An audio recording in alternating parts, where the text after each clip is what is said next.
गांव में एक दूध वाला रमेश रहता था। वह बहुत लालची था और ज्यादा मुनाफा कमाने के लिए दूध में पानी मिलाकर बेचता था। गांव वाले उसकी इस चालाकी से परेशान थे, लेकिन कोई उसे पकड़ नहीं पाता था। एक दिन रमेश अपने मित्र मोहन से मिला, जो एक और गांव में दूध बेचता था। मोहन भाई, मैंने एक नया तरीका निकाला है ज्यादा मुनाफा कमाने का। क्या तरीका है, मुझे भी बताओ। दूध में थोड़ा पानी मिलाने से ज्यादा दूध बन जाता है और किसी को पता भी नहीं चलता। लेकिन भाई ये तो बेईमानी है। अरे कौन देख रहा है? और फिर भी हम तो मेहनत कर ही रहे हैं ना। गांव के कुछ होशियार लोगों को शक हुआ कि रमेश दूध में पानी मिला रहा है। उन्होंने मिलकर एक योजना बनाई। एक दिन गांव के मुखिया रमेश के पास आए और बोले, रमेश भाई, हमारे मेहमान आ रहे हैं। हमें तुम्हारे दूध की बहुत जरूरत है। आज थोड़ा ज्यादा दूध चाहिए। रमेश बहुत खुश हुआ। उसने सोचा कि यह अच्छा मौका है ज्यादा पैसा कमाने का। उसने दूध में और भी ज्यादा पानी मिला दिया और जल्दी जल्दी गांव वालों को दे दिया।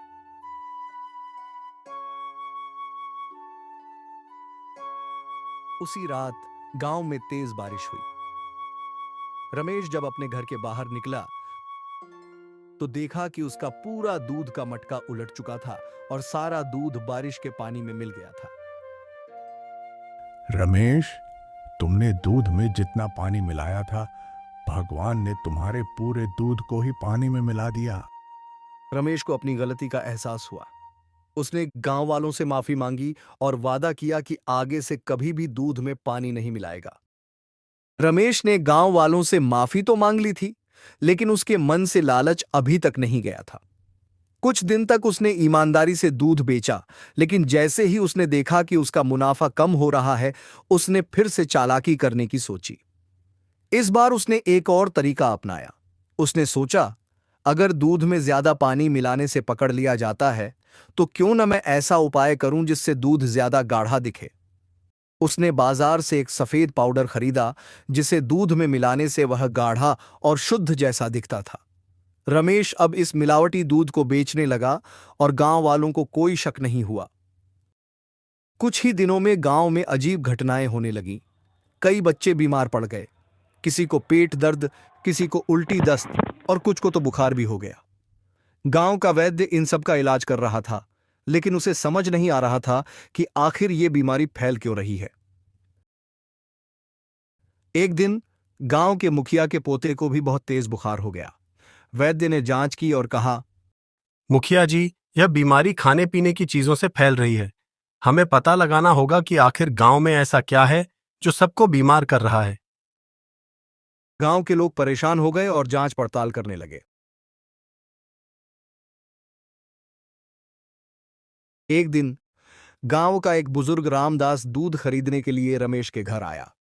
जैसे ही रमेश अंदर गया दूध निकालने के लिए, रामदास ने देखा कि रमेश एक सफेद पाउडर दूध में मिला रहा था। रामदास तुरंत समझ गए कि रमेश फिर से धोखा दे रहा है। उन्होंने चुपचाप गांव के मुखिया को बुलाया और पूरी बात बताई।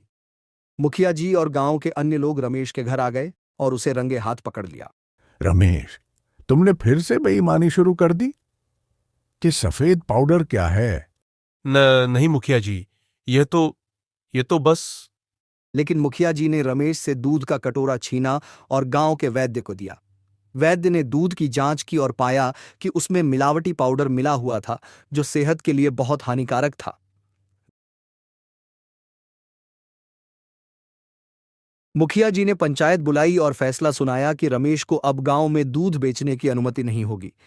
उसकी गायें और भैंसें गांव के अन्य ईमानदार दूध वालों को दे दी गईं, ताकि अब कोई भी मिलावटी दूध न बेच सके। रमेश ने बहुत मिन्नतें की, लेकिन इस बार किसी ने उसकी बात नहीं मानी। हमने तुम्हें पहले ही चेतावनी दी थी, लेकिन तुमने फिर से बेईमानी की। अब तुम्हें इसकी सजा मिलेगी। अगर तुम्हें गांव में रहना है तो ईमानदारी से दूसरा काम करना होगा। रमेश को अपनी गलती का एहसास हुआ। अब वह दूध बेचना छोड़कर गांव में खेती करने लगा।